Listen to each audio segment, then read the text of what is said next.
Okay, to start things off, we need to acknowledge a startling, but honestly highly relatable reality. We're looking at a recent survey of hundreds of school counselors, and a massive 70.9% report feeling fear, anxiety, or indecision when they even contemplate reporting child abuse. And you know what? It makes complete sense why. The stakes are literally as high as they get. Counselors are terrified that Child Protective Services might not take the report seriously, or that an investigation could actually make things worse for the kid at home. Plus, there's always that fear that making the call is going to completely fracture the fragile, hard-won trust they've built with a really vulnerable student. It is a heavy, heavy burden. So, welcome to this explainer. Today, we are going to build a professional ethical compass. We're using the absolute latest research and guidelines to help you confidently navigate these complex, high-stakes mandates of child abuse reporting and student privacy. Our big goal today? We want to take that feeling of legal apprehension and shift it right into a state of empowered professional clarity.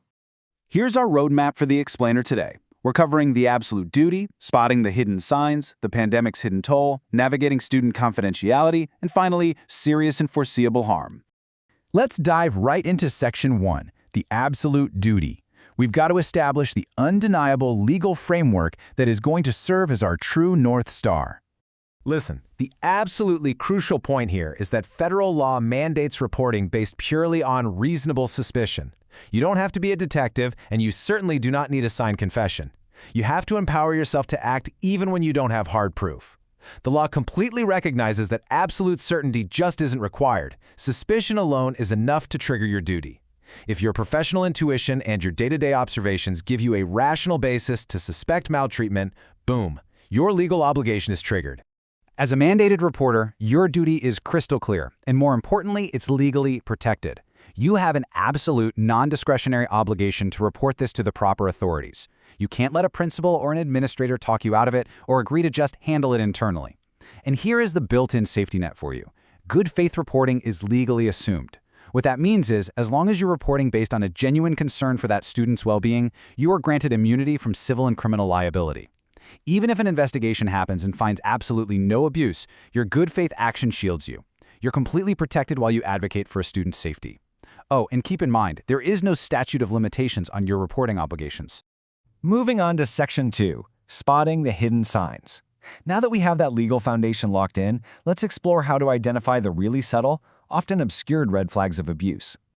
Abuse takes so many different forms, and each one carries its own distinct behavioral and physical markers that you've got to watch out for. We aren't just looking for the obvious stuff, right? Like fading bruises after an unexplained absence, or a child who physically shrinks away from adults. We've also got to watch for neglect, things like frequent absences, severe body odor, or literally begging for food. Sexual abuse might manifest as really bizarre, overly sophisticated sexual knowledge for a kid's age, or just a sudden, terrified refusal to go to school. Emotional abuse can look like wild behavioral swings, going from extreme compliance to extreme aggression. And crucially, we have to stay vigilant for signs of human trafficking. A huge red flag there, a student casually mentioning a noticeably older boyfriend who has lots of money, especially when it's paired with signs that they're being isolated. Now, a quick reality check here. It's really vital to remember that just a single sign on its own might not trigger an immediate alarm. An isolated dirty shirt doesn't automatically equal neglect. It's kind of like a giant puzzle. But your expertise as an educator is absolutely essential in spotting the patterns. Alert professionals always look at the whole picture. When these indicators start happening repeatedly and in combination with each other, that is exactly when your threshold for reasonable suspicion is met. All right, Section 3, the pandemic's hidden toll. Let's look at how the global disruptions we all went through severely fractured our vital reporting safety nets.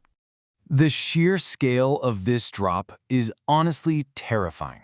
When schools transitioned to virtual learning, look at these numbers. Michigan saw a 45% drop in CPS referrals, Texas, 48%, and Georgia saw a staggering 50% decline. Now, let's be completely clear about what this means. This was not a sudden, miraculous 50% drop in child abuse. We all know the abuse was still happening. It was probably even increasing because of all the economic stress and isolation. What actually dropped was the number of eyes on these children. This is a terrifying data point, but it proves, without a doubt, just how vital your watchful eyes are to the entire system. Without educators physically observing students day in and day out, official maltreatment reports just plummeted. The suspension of in-person schooling literally created millions of silent victims. It is a vivid, heartbreaking illustration of why you are the indispensable front line of child protection.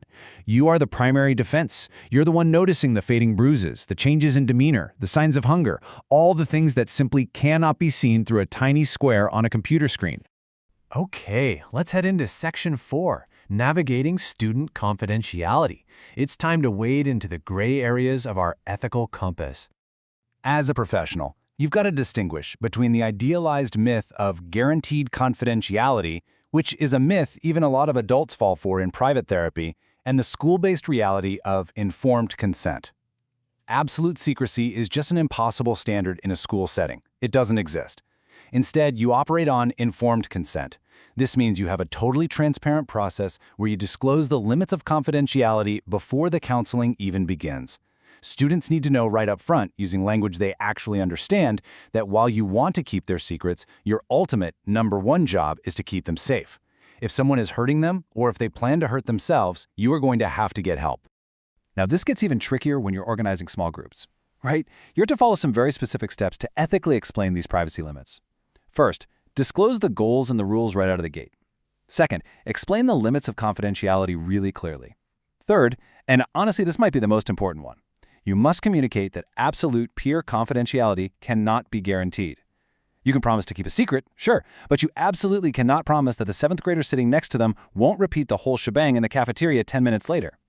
Because of that, Step 4 is critical. You have to establish emotional safety and control that group dynamic before you allow any deep peer revelations. You have to protect students from oversharing highly sensitive information that could later harm them socially. Finally, Section 5, Serious and Foreseeable Harm. Let's get into the exact standards that dictate when you absolutely must breach that informed confidentiality to protect a kid. We are seeing a massive, game-changing shift in the counseling profession right now. In the past, counselors operated under the standard of clear and imminent danger. Think of this as the uplifted knife or the standing on the ledge threshold. You literally had to wait until a threat was immediate and looming before you could break confidentiality. But the current standard? It's shifted to serious and foreseeable harm. This is a profound change. It allows you to intervene so much earlier when you see a student caught in a dangerous downward spiral, even if the absolute worst-case scenario isn't happening right this exact second. By using this much broader threshold of serious and foreseeable harm, you're providing a much larger blanket of protection for your students. You don't have to wait for an absolute 5-alarm emergency anymore. You're empowered to proactively involve parents or community resources much earlier. This applies to things like ongoing suicidal ideation, self-injurious behaviors like cutting, or getting in there early for a suspected eating disorder. It allows you to use your professional judgment, acting exactly as a reasonable person would, to step in way before the point of no return. It's a really brilliant way to balance that tightrope walk of maintaining a student's trust while also honoring a parent's right to be the guiding voice in their child's life. So, as we wrap up this explainer, I want to leave you with one final, provocative question. Because remember, you are the front line. You have the legal duty, you know how to spot the hidden signs, and you now understand the ethical boundaries of confidentiality and foreseeable harm. So how will you apply this ethical compass the very next time a vulnerable student walks into your office? Let this framework challenge the way you balance legal liabilities and student trust moving forward. Make sure you're acting not out of fear, but out of absolute, empowered clarity. Thanks for joining me today, and please keep up the absolutely vital work you do every single day.